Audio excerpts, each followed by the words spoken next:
Again, yung exam ninyo i-open ko ngayong Friday ng tanghali. Then matatapos ang availability by Saturday ng tanghali. So sakto 24 hours. And then I would extend the time limit siguro 1.5 hour ang time limit when you open the exam para ang uban dili na magka-excuse na dili sila maka-exam or di sila makaapa sa exam. Kanang mga payments, as much as possible, kung mabayad ninyo within the week, okay lang.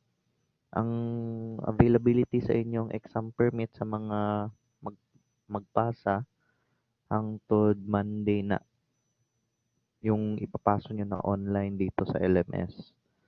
So, kung wala pa mo exam or exam permit, hindi pa naman yan problema because ma-double check man ako na sa amo ang server pod. So, it's not really a problem. Okay lang yan. You can still take the exam. Pero kung sige ra mo exam, nya way bayad-bayad, paninglon man na gyapon. Okay, so shall we proceed to the topics? Good morning, sir. May buntag. May buntag, sir. I would continue the discussion previously.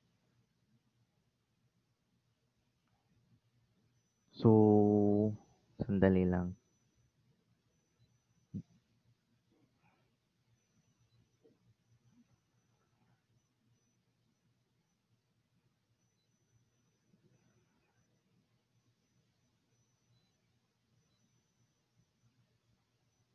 So, yung mga activities ninyo, check nyo lang within the week kasi maghinahinay na sulpot dira ang mga activities sa let's check hangtod in a nutshell. Then we would or I would have a quiz to open then bago yung actual exam. Okay? Hinay ba akong tingog or maklaro ba? Hello, sir. Ah, Wait lang, sir. sige, ulitin ko yung mga activities. Hinay-hinay man na ako i-upload sa LMS. So, just constantly update your LMS. Yung mga wala pang permit, okay lang yan. The exam permits and then yung mga scholars, um, okay lang yan because we have yung master list from SAO. So, para wala na kaya mo problema aside sa pagbayad na lang or katong mga grant sa scholarship. Anyway, so, yun. I'll proceed to the topic we have. Again, yung golden rule sa crime scene investigation, you shall not or it must not be touched, altered, contaminated, or disturbed, not unless the whole crime scene or the pieces of evidence were properly photographed, marked, and measured. And of course, may recording yun. So, yan yung golden rule. Yung golden hour is 72 hours from the moment na na-discover yung crime scene or na-discover yung krimen. It does not start upon the end or yung pagtatapos sa commission of a crime, but it starts the moment na madiscover siya either ng civilian or swerte na merong rumoronda na first responder or patrol officer. Okay? So,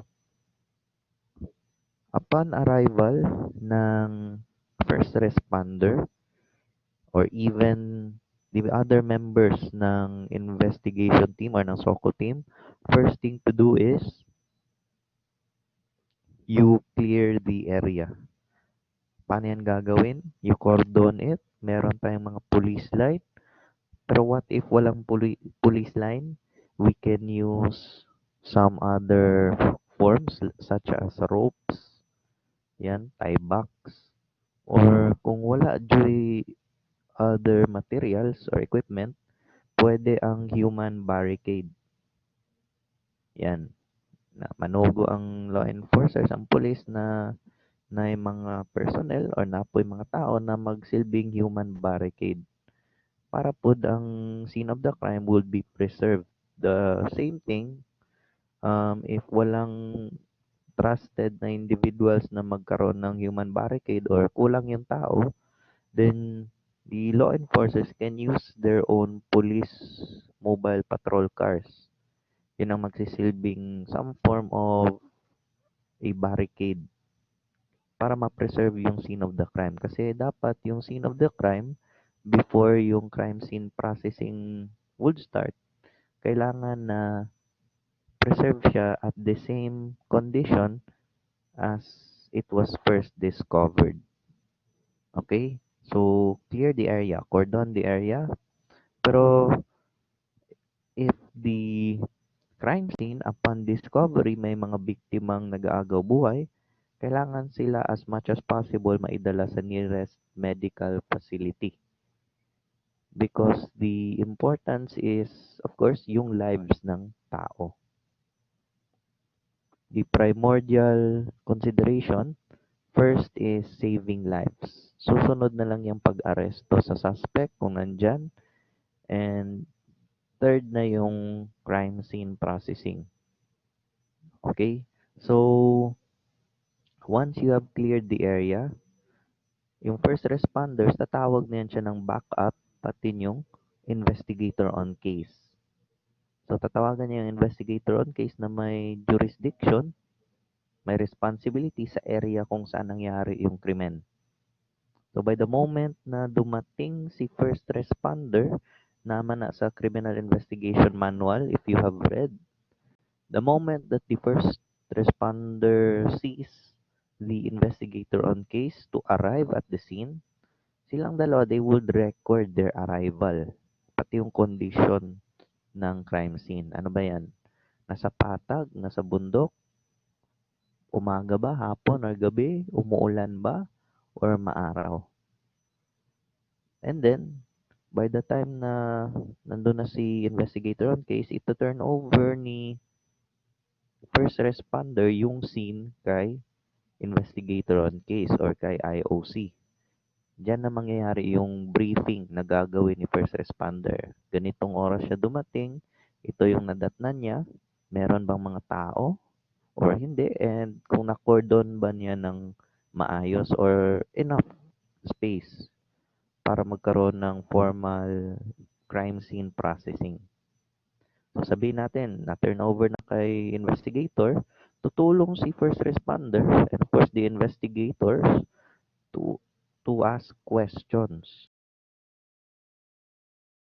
So they would ask questions to witnesses or possible witnesses na andun pa sa scene. At certain instances din, what if si suspect nasa malapit pa or around the area lang? So yung first responders, ang gagawin nila, they will try to take custody or aarestuhin nila yung suspect. Pero kung wala na yung suspect, of course, patay na yung biktima, nasa crime scene, they will just maintain the barricade para ma-clear yung area. Yan. And of course, the investigator will start asking questions. Yan yung tinatawag na field inquiry. Okay?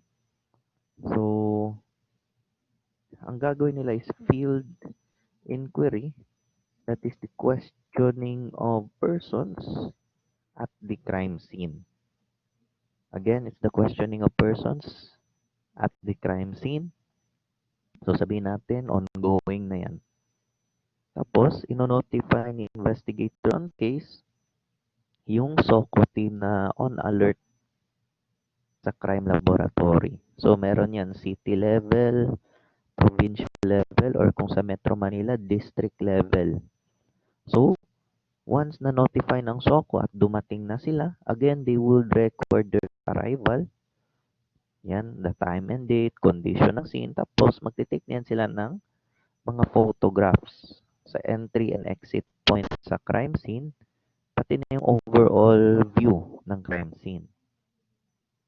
And then, before they would start their processing, i-briefing na naman sila ni first responder, ni investigator on case with what he has found out, ano bang condition ng scene. So, kanina si first responder nag-briefing kay IOC, ngayon si IOC ang magbi-briefing sa SOCO team leader. So, sabihin natin na turnover na ni investigator on case ang scene kay SOCO team leader. So, ang gagawin ng SOCO team leader, mag-establish sila ng command post, on-scene command post together with the investigators. And then, ang gagawin ni SOCO team leader is i-briefing niya yung mga members ng SOCO team kung gaano ba dapat kalaki ang cordon or yung crime scene area and kung ano bang approach or methods of search na gagamitin nila. Yan. So, of course, yung method of search is systematic. May sinusunod na standard para naman hindi magkaroon ng miscalculations or maging magulo ang crime scene processing. Okay? So, sabihin natin, meron na silang systematic approach na napili. So,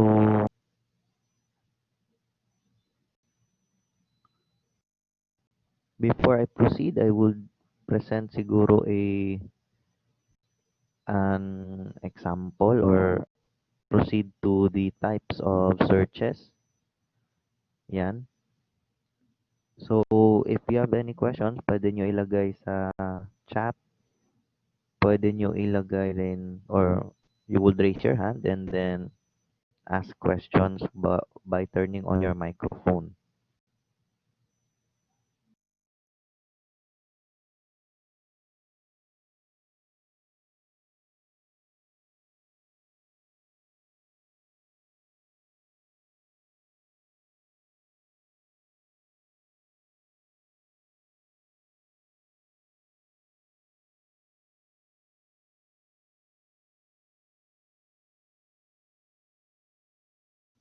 So, I will be presenting to you the first will be the kinds or methods of crime scene search. So, ano yung mga systematic approach na ginagamit sa pag-search sa crime scene? So, kung nakita niyan sa Criminal Investigation Manual ng PNP, yan. First is yung strip search. So, the strip search, please take note of the definitions. May tatlong searchers, at least three searchers, A, B, and C. They would proceed slowly at the same pace. So, magkaparehong bilis lang sila mag-search. And then, once ang isa sa kanila makakadiscover ng isang bagay, once na makikita nila ang isang bagay, or one of them would see something, the other searchers would stop. Yan. Hindi pwede na pasagad na sila mo sulod sa crime scene. Niya, bisag asa ra sila mo search.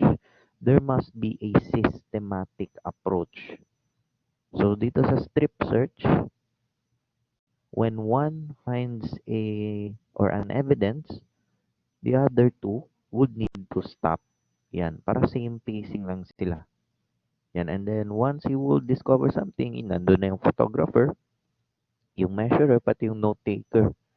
Yan. Pipicturan, i-measure, and then it will be recorded. Yan.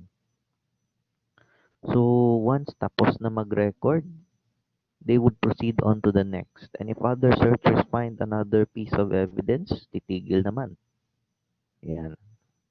So, Ang style nila is that they proceed from one end of the rectangle, sabihin natin ganyan yung crime scene, and then at the other end of the rectangle, they would turn back and proceed straight again to the other side. Pabalik sila. And then from the initial side, they will turn again and then proceed to the other side. And then vice versa na yan. Parang snake. Yan. Strip search. Ganyan lang yan. Okay? So, ang distance nila is around 1 arm length. Yan. So, as much as possible, it might be around 2 to 3 meters ang distansya ng bawat searcher. Para hindi naman gaano kalapit and mas malaki yung masasakop.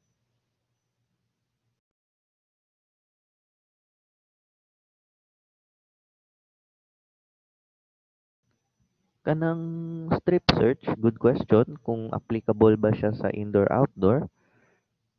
It is actually applicable to both indoor and outdoor crime scenes. So, depende na yan sa laki ng crime scene. Depende na rin yan sila sa selection ng team leader. Kung ano bang mas efficient or mas mabuti para sa team. Okay?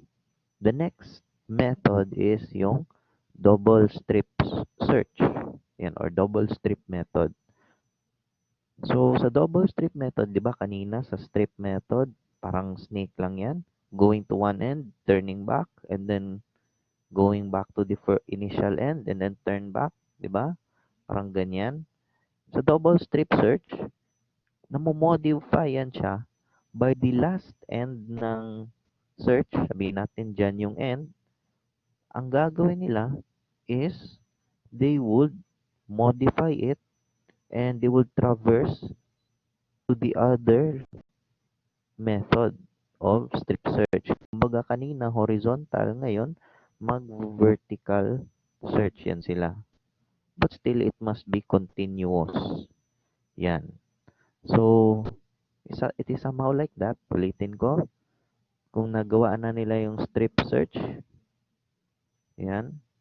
So, double strip, dodoblehin nila pero horizontally or on the different angle. Yan. So, ganyan yung double strip search. Ang gagawin sa double strip search kasi, it is also called the grid search. Tawag siyang grid search, di ba? Napapansin nyo? Parang may grids or parang may boxes, yan, na magagawa once the second part of this strip is done. Yan, parang magkakaroon ng grid. Okay? So, the next method is yung spiral search. The thing with spiral search, there must be 3 or at least 3 searchers. Ang gagawin nila, pipila yan sila, na pila na si A, B, and C. And then, they would follow a spiral path. Yan. They would follow a spiral path. Ikot yan sila, murag katulgod, and then, they would start from the outside of the crime scene or the outer portions, and then they would spiral going inside. Yan yung spiral search. Palabas, papasok. 'Di ba? Mura ra nagkatol, 'di ba? Ang kalayo mugikan sa outer end, and then hutdon niya ang katol up to the middle portion. Okay? So,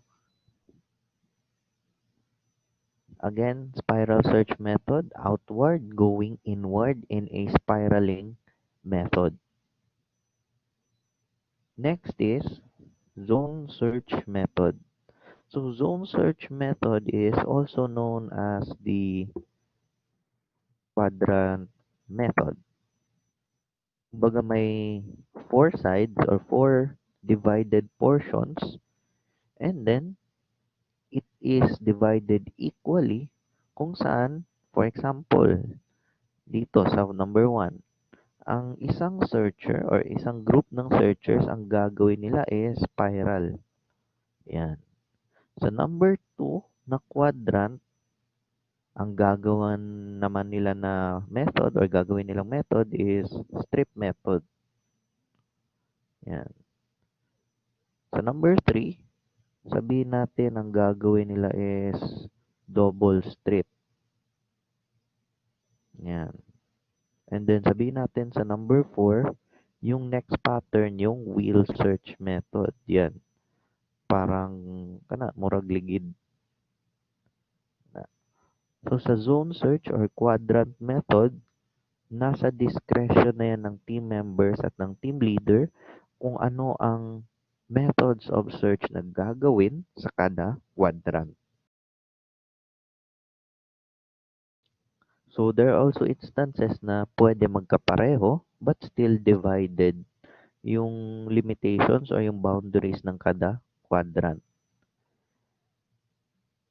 So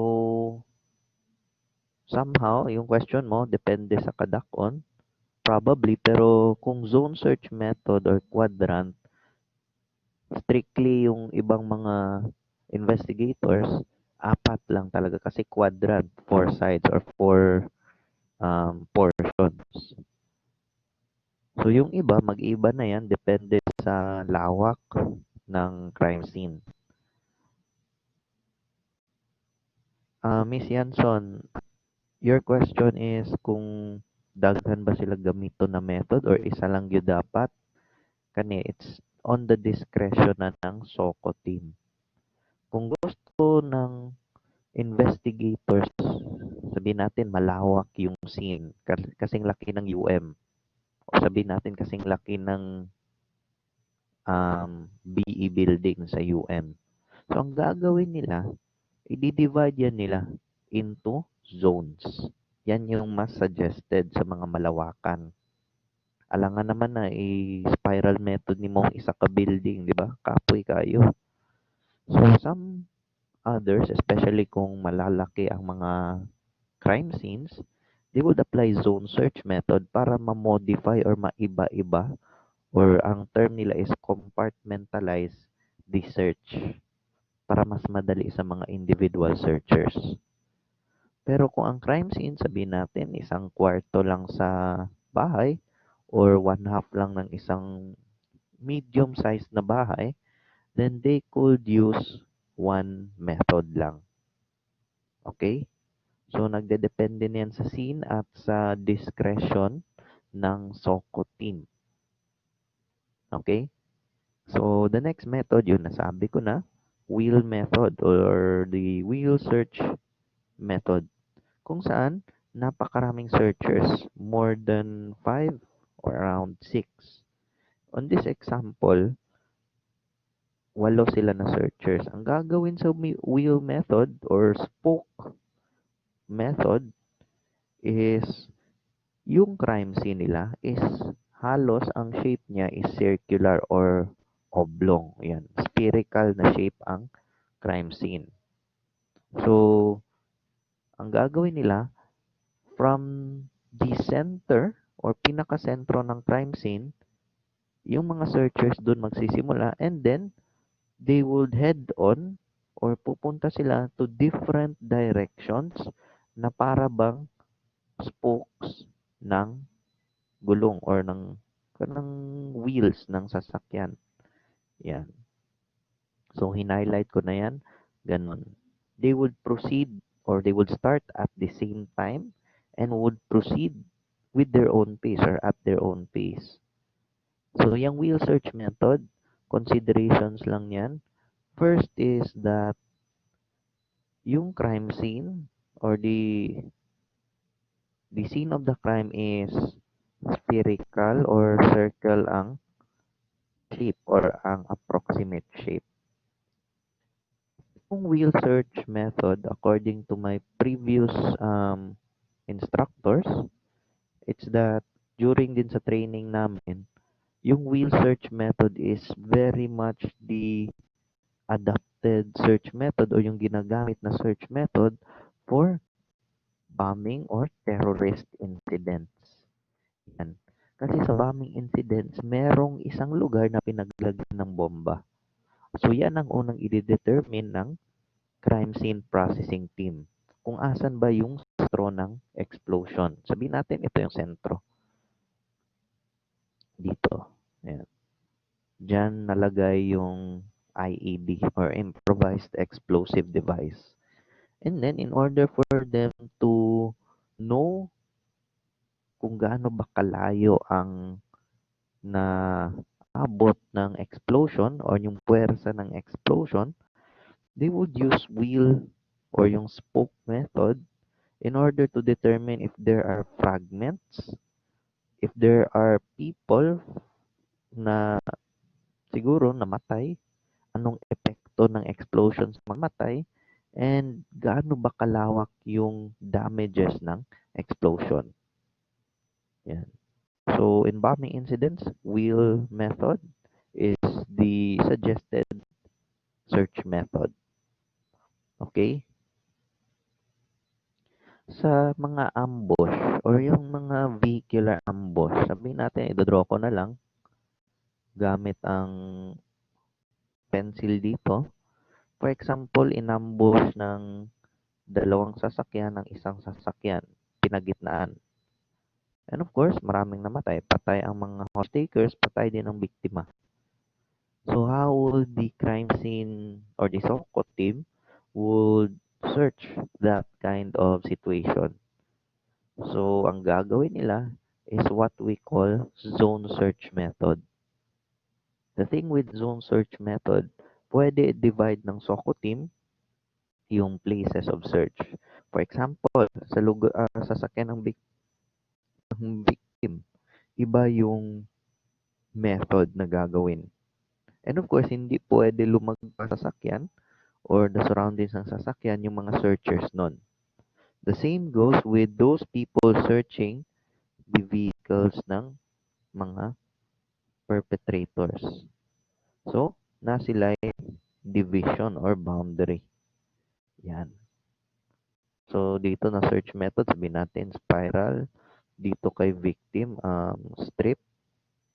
Or dito kay vehicle B, ang gagamitin is wheel method. Kasi baka sumabog din yung sasakyan. So, yan, sa ambushes. Pag bombing, wheel method. Pag ambush, mas pinipili ng mga SOCO team members and the team leaders yung zone search method. Yan. So, each of those points or yung mga searchers sa wheel method, ang tawag nung mga linya nila or their search area is yung mga radii or spokes. Yan, parang gulong, 'di ba? Sabihin natin approximately circle yan. This is the center of the crime scene and then each searcher has his or her own area of search. Yung kada linya na yan, kagaya sa sasakyan, they're called radii or spokes. Yan. So, in order to ensure na lahat ng possible pieces of evidence is collected, they must repeat the process several times. Yan. And of course, depende na rin sa epekto ng explosion kung bombing. So, dagat ang crime scene. Good question. So, ang gagawa niyan hindi na SOCO. They will just assist kasi commonly ang gumagawa ng search dyan is Coast Guard. Kung mas malayo pa ang Navy. Hindi nila susundin yan because yung mga method of search ng PNP is generally applicable hanggang sa baybayin lang. Once you go iba na ang search method kasi meron ka ng isang factor, yan na yung oxygen level once na mas bumababa ang level sa tubig or mas going deeper na. You do not apply this search method sa dagat or sa kailaliman ng dagat. Kasi iba na yung search method niyan. Okay? Alangan naman na ang mga scuba diver, mangita pa sila, mag-briefing pa sila underwater. Kung saan na lang ang number of hours nila sa oxygen. Okay? So, the most important thing sa crime scene is documentation and recording. Best example niyan is photographs. Kasi yung photographs, they give you a graphic representation of the scene. And of course, hindi mo naman madadala yung crime scene sa korte. Ang gagamitin na lang is yung photographs, which are taking an image or capturing an image of the pieces of evidence or the scene itself na hindi siya na-contaminate or nagalaw. Yan. Okay, so it's very important na yung mga photographers sa crime scene keeps a photo log o yung recording, yung collection nila ng photographs. Okay? So, next.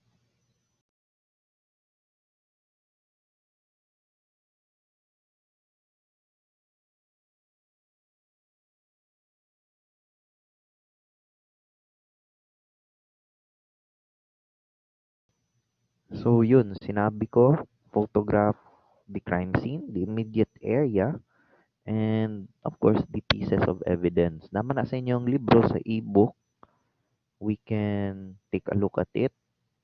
So, before we go to the ebook, please take note na yung photographer, hindi yan sila magpo-photographs ng sila-sila lang. They must have with them, yung partner nila, is si measurer, yan, or si sketcher, and yung note taker. Kasi dun ilalagay yung notes. Okay? Yan. So, let's proceed yung ebook. Naka-open na ba mo sa ebook o yung EPUB? Importante ka ito kay mao to ang libro. At least ang inyong bayad ato nagamit jud ninyo. Okay? So I will be presenting it shortly.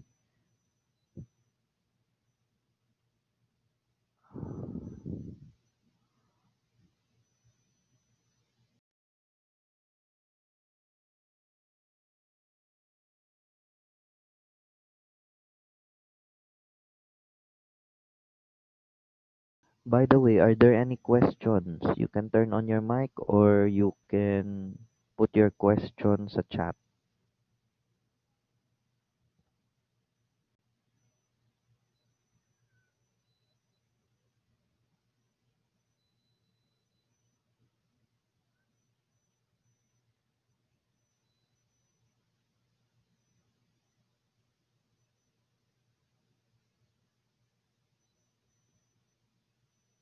Any questions?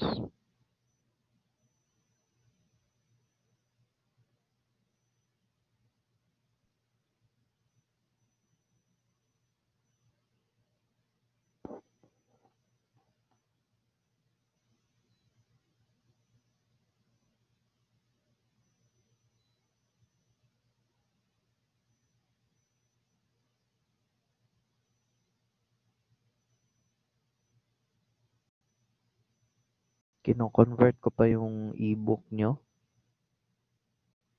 Sandali lang, ina-upload ko pa yung PDF file niya.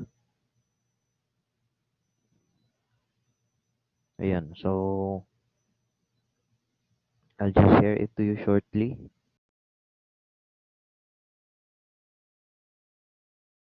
So maujud na ang libro. I also have a copy of that. So let's proceed to yan. Chapter 1 was part of the first exam.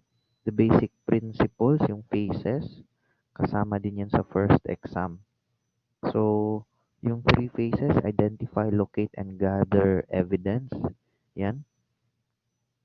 Golden hour of investigation, kasama din dyan.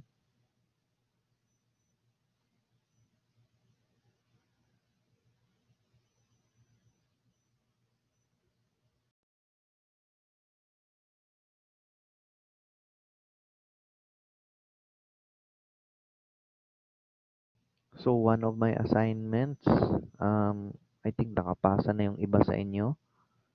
Please take a look lang sa LMS, and then yung attendance nyo ha, daily yan, Monday to Friday.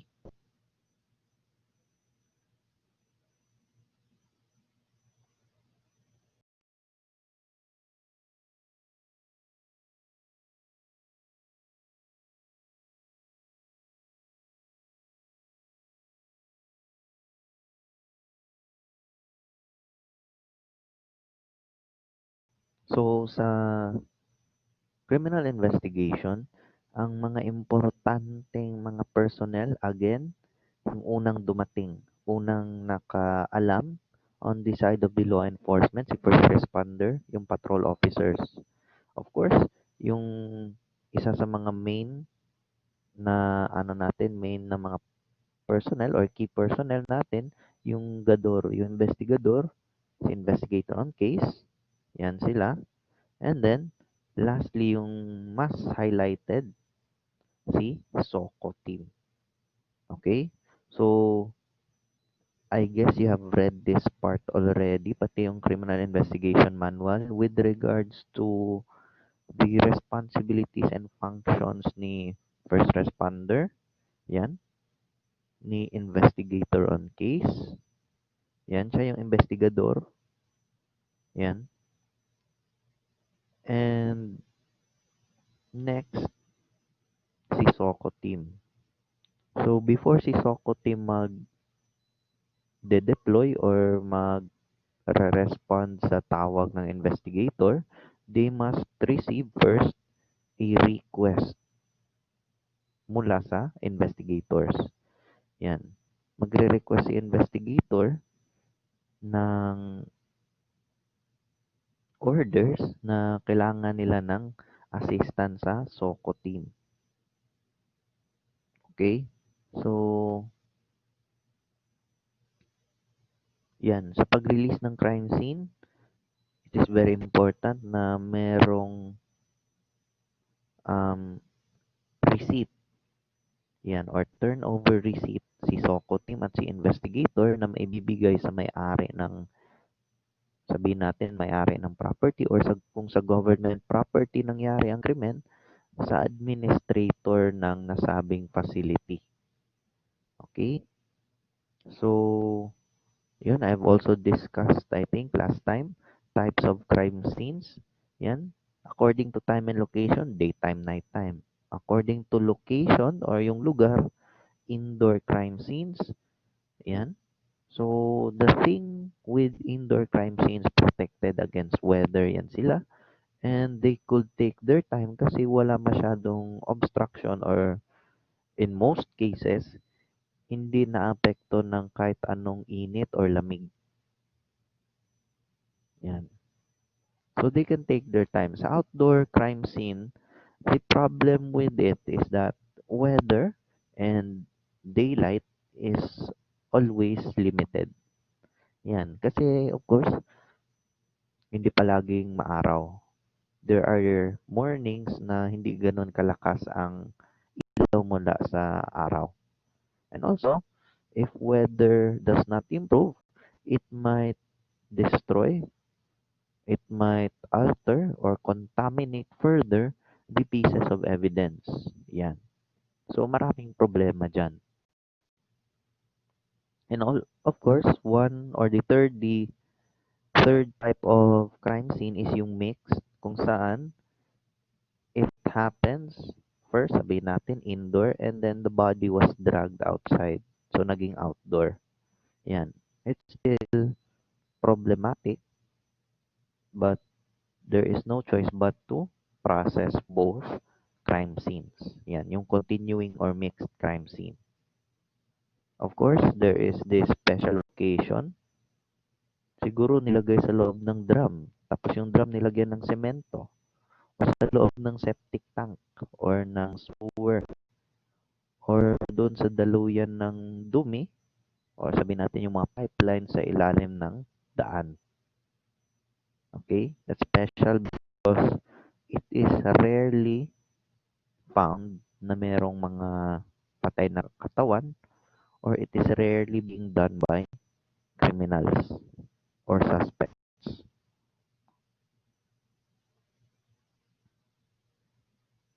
Ayan. So, according to the source of evidence, generally, primary crime scene and secondary crime scene lang yan. Yan. So, nandyan na yung qualities. Yan. Primary crime scene usually begins where the body is originally found. Yan, where the victim was confined. Yan yung para sa secondary crime scene.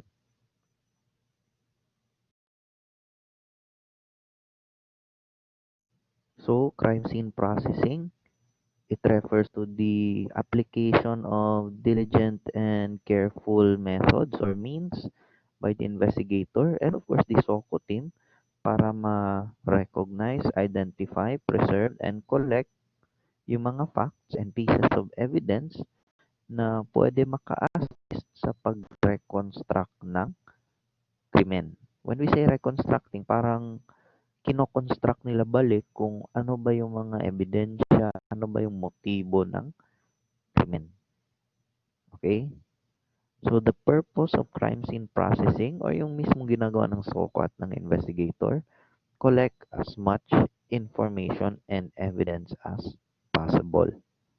And of course, yung mga impormasyon at ebidensya, especially physical evidence, must be collected and not contaminated. It must be preserved in a pristine condition.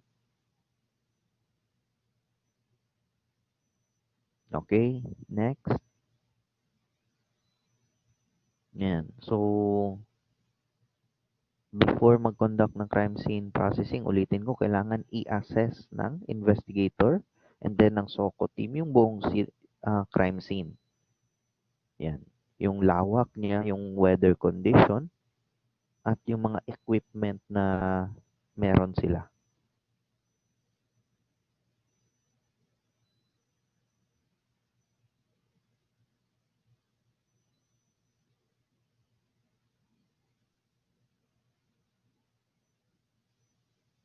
So, next is yung crime scene investigation safety. I would share sa YouTube account ko yung recorded ko na meeting in order na mas makita ninyo kung ano yon. That is part ng chapter 4. Yan.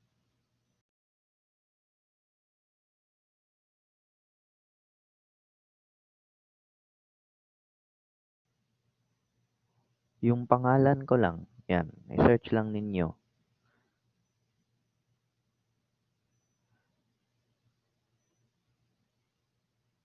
So, let's proceed to chapter 5. Yan. Crime scene documentation. So, I have a presentation here with regards to um, crime scene documentation.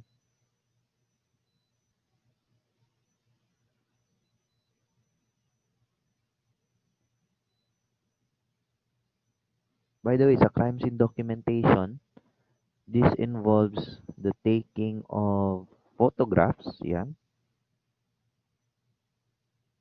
And also, dyan na yung nangyayari yung pagme-measure, note-taking. Dyan na yung nangyayari yung pag-measure and note-taking, pati na rin ng pag-preserve and pag-mark ng mga pieces of evidence. Yan. I will just share it shortly.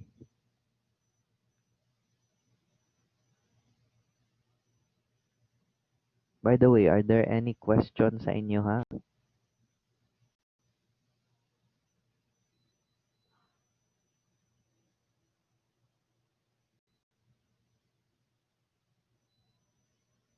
Nabay questions? I wanted to hear a question. Katoday, yung SIM nyo, I think some of the topics niyan, especially yung first and second, some portions of those are part na ng third exam hanggang final.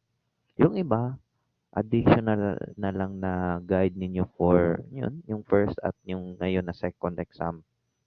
Kasi yung exam ninyo ngayong Friday. Yan. Okay,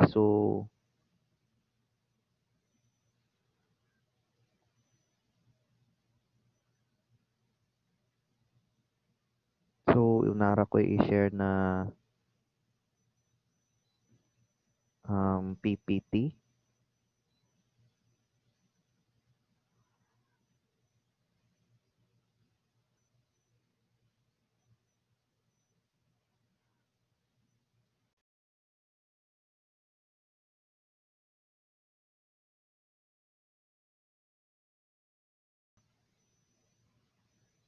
Okay, klaro ba sa inyo ha?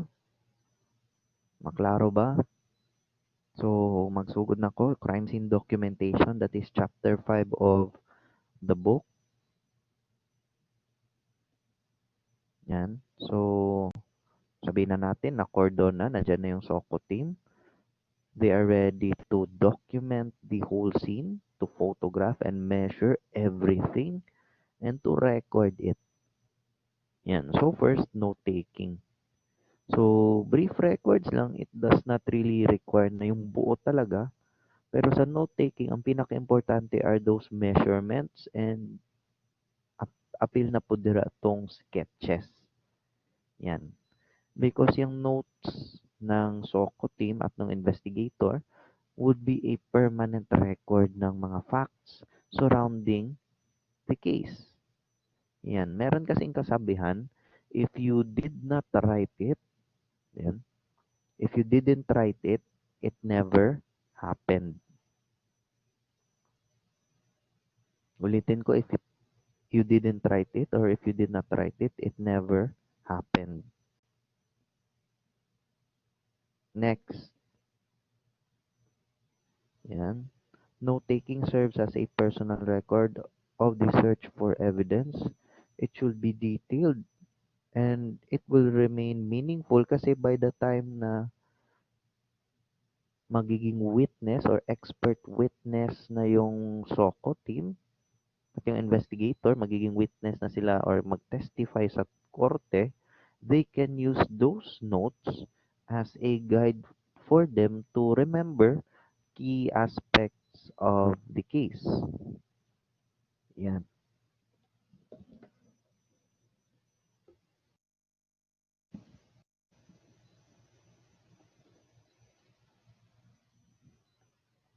So the essential items for information to be included during note-taking includes the following. Yan, standard na yan. Date and time, detailed description, pati wounds ng victim.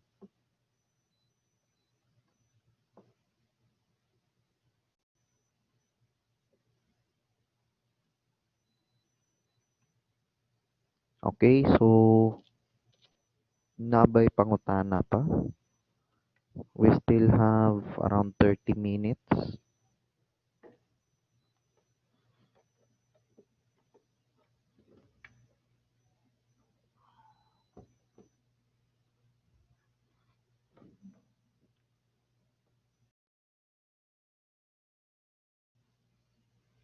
Are there any questions? I'm really wondering bakit wala kayong mga questions.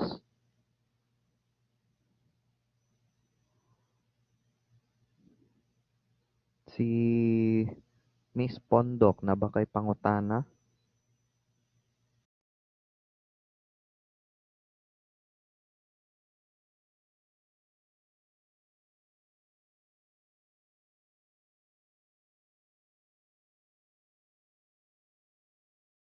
Ayan, so the appropriate methods, I will discuss it. Sige, sandali lang. I-share ko lang yung screen. Meron yung methods of taking photographs or yung types. I will discuss it. Sige. Crowded, sige, na question kay Ata Blanco. Yan, what if crowded yung place? Yan, sabihin natin maraming usisero.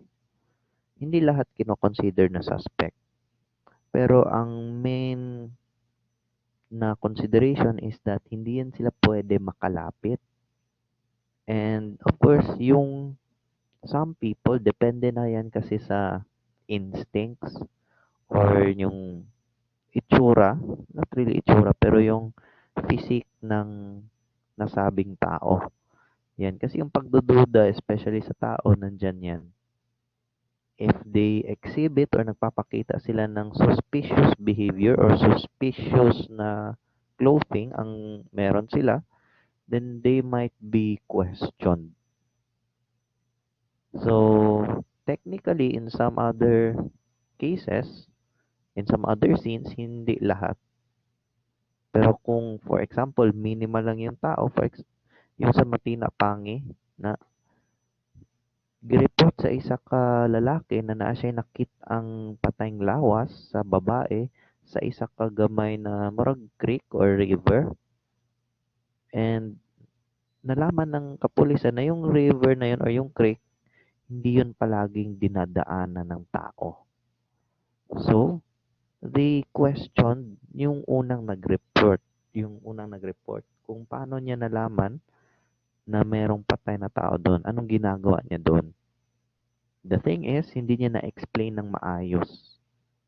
So, they put him as a suspect and soon after, inamin na din niya na siya yung pumatay.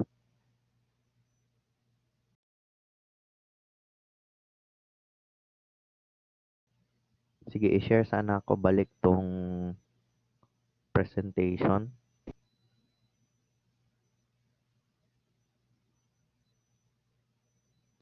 Okay, so natubag na ako yung pangutana.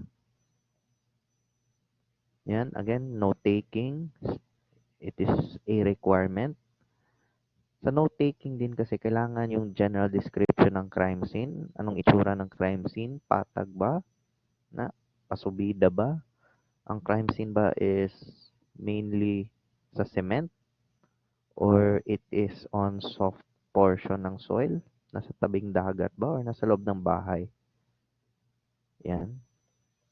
Type and location of piece of evidence. Anong ebidensya yan? Anong location? Anong itsura ng evidence? May dugo ba or nabasag ba? Or is it near the body of the victim or yung corpus delicti?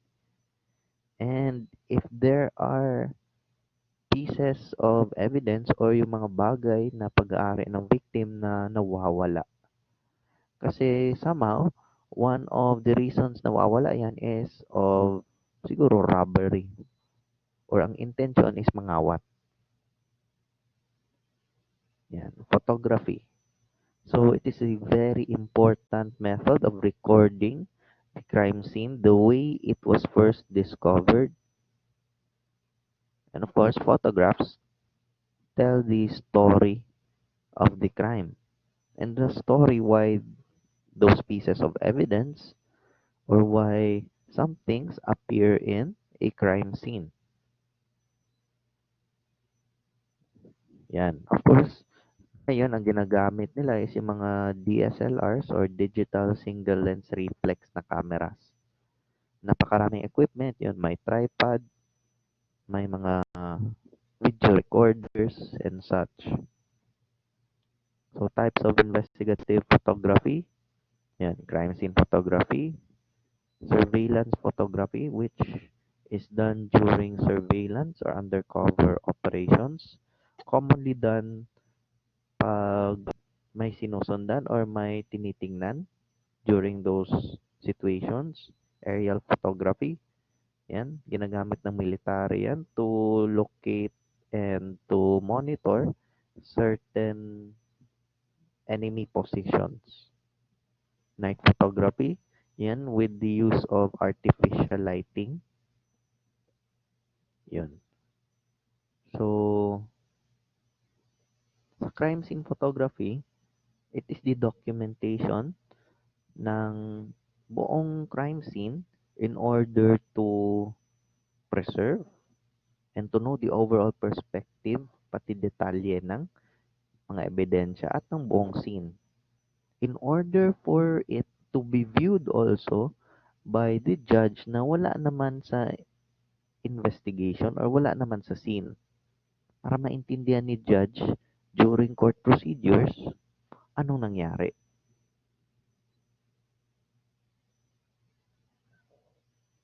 Sa surveillance photography naman, yan, included na yan yung CCTV cameras, CCTV footage. Yan, whether sa streets, sa building, or even in military use. Yan, used covertly to establish the identity of a subject para ma-document ang galaw or ang behavior ng isang subject and aids the investigators in somehow locating the whereabouts of those people involved. Yan. Kasi para magamit rin nila, somehow, maaresto yung criminal soon or after it, or developing methods for raid and other surveillance operations. Aerial photography, yan, to cover a larger and more extensive area. Yan, escape routes ng mga suspects, detour areas, meron bang roadblocks dahil sa construction ng daan, or others.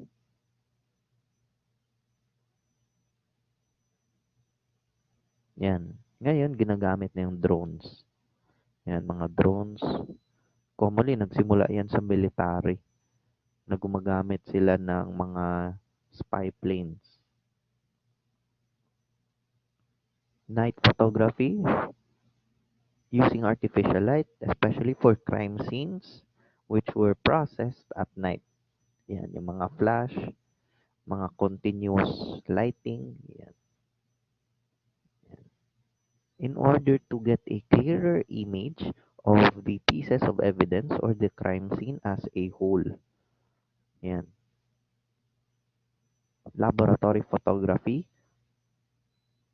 So, what if there are pieces of evidence or articles and particles na hindi maklaro sa naked eye? So, they would use cameras which are attached to microscopes and are photographed before and after the conduct ng laboratory examination. Yan. One type of laboratory photography is macro photography.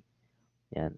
Pinapalaki niya yung subject na maliit para makita yung mas maraming detalye. Yan, macro photography. Laser beam photography. So, it reveals certain objects, certain pieces of evidence na hindi makikita ng naked eye.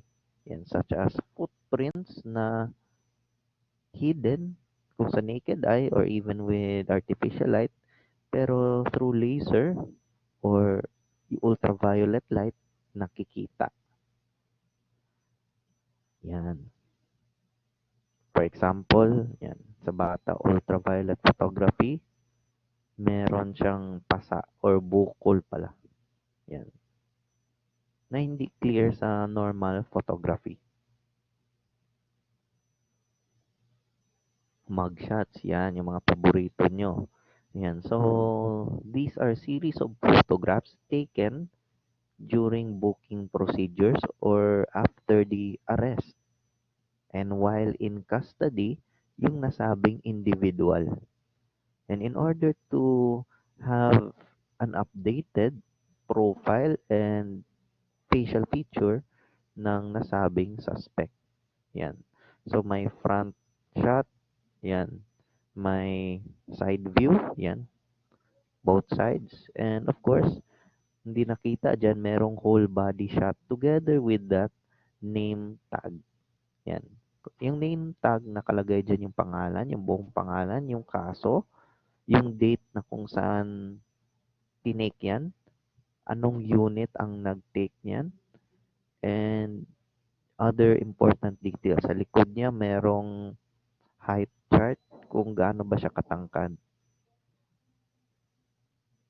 Okay? So, ano bang kailangan i-photograph sa crime scene? Yung mga pieces of evidence, yung ruta ng crime scene, yung overall na itsura ng crime scene, And if it is in an indoor crime scene, anong itsura nung structure or yung building sa labas? Para malaman din kung paano nakapasok or nakatakas ang suspect. Yan. So one of the kinds of crime scene photography or one of the types is long range photographs. Yan. For example, yung nasa left side, taken to portray the areas as if the person viewing the scene is seeing it from a standing position. So ang qualities niyan, parang eye level, paano ba nakapasok or makalabas yung biktima at suspect? Ano ba ang ruta papasok sa building? And yung roads in the environment of the crime scene. Long range. Mid-range that portrays the crime scene from approximately 10 to 20 feet. Yan. Some others may extend yan 15 to 25 feet. Yan. Depende sa buong area. So the shots in mid-range photographs includes the immediate and the moderate location ng crime scene. For example, nangyari sa kwarto. So ang mid-range photograph niyan is yung buong kwarto. Normally, it will be taken sa front door. Yan, yan yung mid-range view within 10 feet, yan, 15 feet. The next is close-up photographs. Na yan na yung mga 5 feet, yan, less than 10 feet or 5 feet away or less. Yan, close-up photographs. Yan, for example, yung nasa baba. So, ulitin ko, long-range photograph, that's around the immediate environs of the crime scene. Mid-range photograph, around 10 to 20 feet. Yan, which covers the immediate surrounding ng crime scene. And yung close-up, yan yung ginagamit para sa mga specific pieces of evidence or kung sa katawan ng biktima, yung mga specific wounds. Yan. So, how will they mark it? Sabi natin na photograph na. Kailangan i-measure pa yan and then take it with a photograph with those measurements. Yan, gumagamit ng ruler, tape measure, yardstick. Yan, to show the relative size and distance of those pieces of evidence to the body of the victim or through certain points ng bahay. Yan, certain points ng room. So those are the procedures on taking photographs. Nasa libro lang 'yan.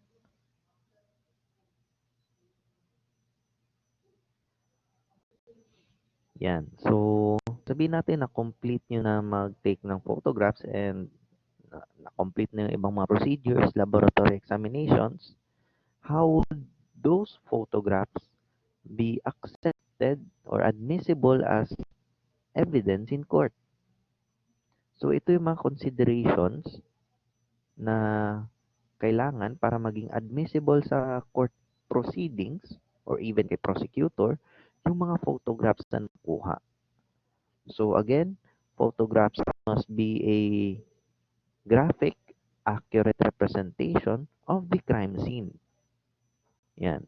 It is free of distortions and it is also material and relevant. Or kung sa Tagalog pa, yung mga ebidensyang kinuha nyo with the photograph, yung mga bagay na yun ay may importanteng kinalaman sa buong kaso.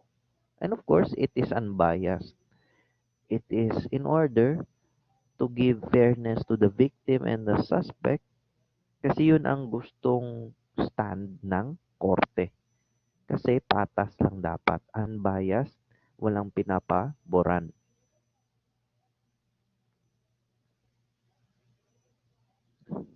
Next is sketching. There are different types of sketch. Yan. So, hindi lang yan para sa architecture or sa fine arts, meron din sa criminology. Yan. So, as we all know, photographs are graphic representations, pero hindi sila pwede na stand alone lang. Kailangan nila ng supporting or corroborative evidence, such as photographs with measurements and sketches. Okay? Crime scene sketch, nakalagay dyan lahat ng detalye, date and time, name ng person na nagsisketch, and address. Pati na rin yung compass direction or yung true north. Yan. So, wait lang. Titingnan ko lang yung mga questions. So, first diri kay Mr. Castañares, what if mamali kag investigate? That's actually administrative case. Pwedeng ikawala ng trabaho or matatanggal ka sa trabaho pag sobrang mali. Yan, that is negligence. Yan, gross negligence sa duty. Kung may trabaho ka, gawin mo rin ng maayos. 'Di ba? For example, gusto mo maging pulis pero hindi mo ginagawa ng maayos. So it's better na hindi ka na lang naging pulis. And of course, sa crime scene investigation, walang dapat na pagkakamali as much as possible. Kasi paano na lang yung mga nangangailangan ng katotohanan, yung mga naghahanap ng hustisya. Yan. So that question is basically understandable. Even sa other jobs, hindi mo naman kailangan na tanuhin kung pwede bang magkamali or hindi. Yes, people commit mistakes, pero there are certain times, there are certain jobs na yung mistakes hindi tinotolerate. Okay? So, next, Mr. Masupat, kinanglan ba jud na hawod mag-drawing?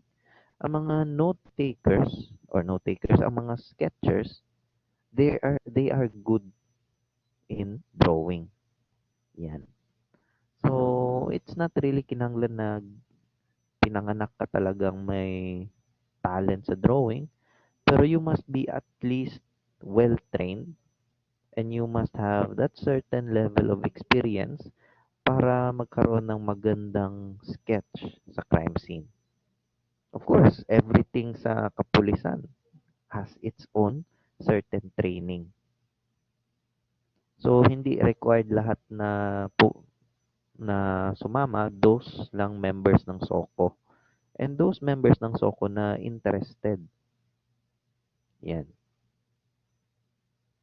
So, hindi yan mandatory. Yan. Of course, hindi naman lahat ng pulis na pupunta sa SOCO. Kasi hindi naman sila nag-apply sa SOCO lahat. Crime graduates lang ba ang investigator? Actually, hindi siya limited lang sa criminology graduates. Pero mas advantage ang mga criminology graduates kasi meron na silang foundation. May foundation na sila sa anong dapat gawin. Yan yung tinuturo dito. Anong possible na mangyari or yung procedures. Yan.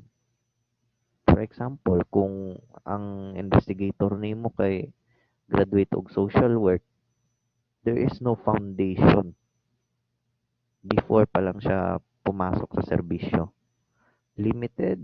Yes.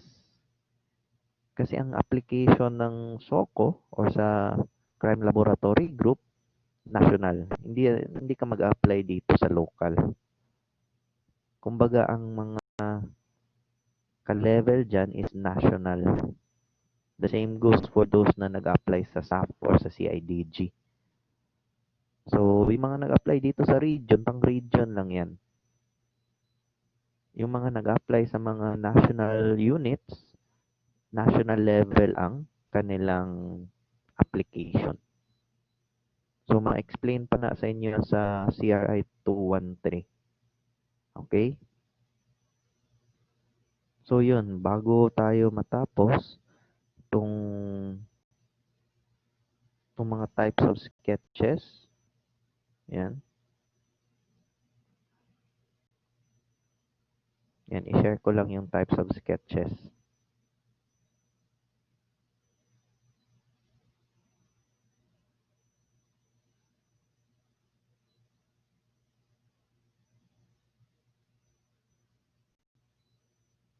So, types of sketches. First is yung bird's eye view. That is a scale drawing of a horizontal section through a building at a given level. Yung parang bird's eye lang. Overview, kumbaga. So, itong drawing na to is not really yung ginagawa sa crime scene. Hindi kailangan na 3D yan. Okay? So, just a graphic representation with measurements. Yan. So, may two general kinds of sketches. I would discuss it to you. General types of or general kinds of sketches. Yan. So, meron tayong general kinds of sketches. Okay? So, ang first niyan is yung rough sketch. Sa rough sketch, yan yung ginagawang sketch sa scene of the crime or during crime scene processing. So, it's done at the crime scene during crime scene processing. Yan yung rough sketch. So, sa rough sketch, meron pa yung mga measurements, hindi pa ganun ka-straight yung mga angles or yung mga linya. Yan yung sa rough sketch. Number 2 is yung finished sketch. Sa finished sketch, yan, sandali lang. So, sa finished sketch, yan na yung sketch na gagawin ni sketcher in order to present it, present it in court. Kasi yan yung ipapakita mo kay judge. And also, ang characteristics ng finished sketch is that na-finalize na or yung drawing mismo is already fixed. And also, yung sa finished sketch, meron ng mga legends. Yan, legends or labels. Mas formal na, mas malinis na compared sa rough sketch.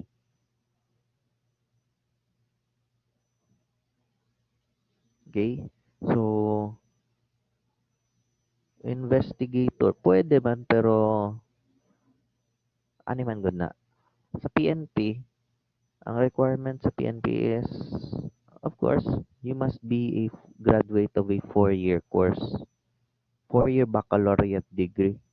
So, kanang mga tourism na marag na may 2-year ata kanang mga NC2, hindi yan pwede.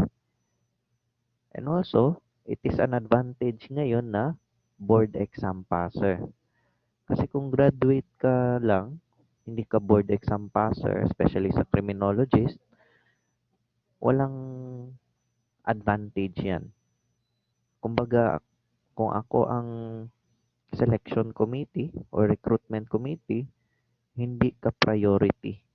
Kasi ngayon, ang priority sa application sa PNP, yung mga board passers ng criminology. And of course, graduates ng 4-year course.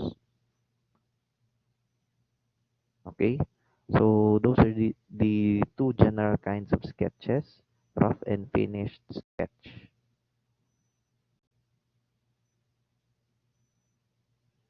Yan. So, next is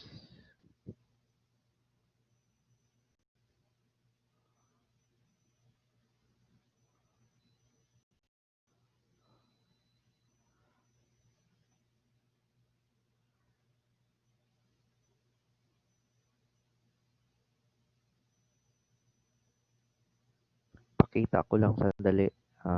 Yan. After the bird's eye meron din yung ground sketch. Ito yung common na ginagamit sa traffic accident investigation. Yung parang sketch ng approximate na lugar. Pero sa crime scene investigation, it involves the overview ng location. Saan ba yung bahay or building ng pinangyarihan? How is it located? Malapit ba siya sa daanan or malapit ba siya sa dagat or sa river? And this is basically used extensively or primarily sa mga mixed crime scenes. Kumbaga, nangyari sa loob ng building, tapos na-drag yung katawan, and last located sa nearby area. Yan. So, parang ganito. Ground sketch. Neighborhood sketch. It is a much more detailed sketch kasi nililabel mo ano yung mga establishments, ano yung mga pinakamalapit na mga landmarks, meron bang stairs, meron bang exit and entry points, yan. And exploded view or cross projection view, combination ng bird's eye view, and the same time, parang may layout ng vertical surface. Yan. So, yan yung example, cross projection sketch or exploded view. Yan, kumbaga, maragudulaan, once you, para siyang box na sinirado, and once na i-open mo, yung parang pop out or pop up na mga books, once na ibuklat mo or abrihan nimo, murag mo explode sa imuha, murag dulaan na pop up kana. So, mao na ang exploded. Elevation sketch, medyo may 3D na yan. Pero, the thing with this is, it is primarily for the determination ng height. Yan, yung para sa height or yung distance combined. Yan. So, hindi na siya horizontal, more like a 3D na may measurements vertically and also horizontally. Yan yung tinatawag na elevation sketch. Okay? So, questions?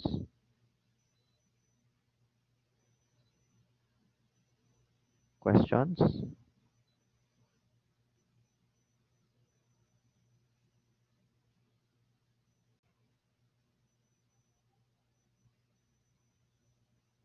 Are there any questions, guys?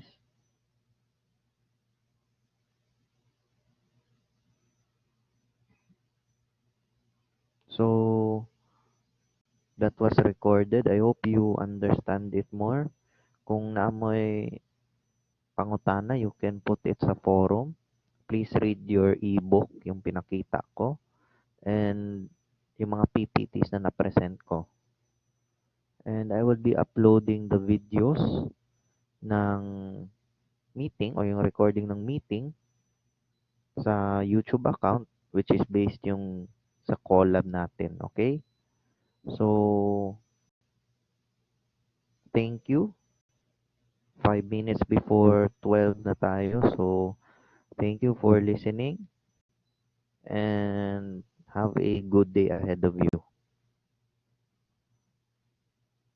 By the way, ang coverage sa exam ninyo kung unsa ang naa sa syllabus. Yun lang sinusundan natin yung syllabus. Okay? So, thank you and God bless sa inyo ha. Thank you, sir.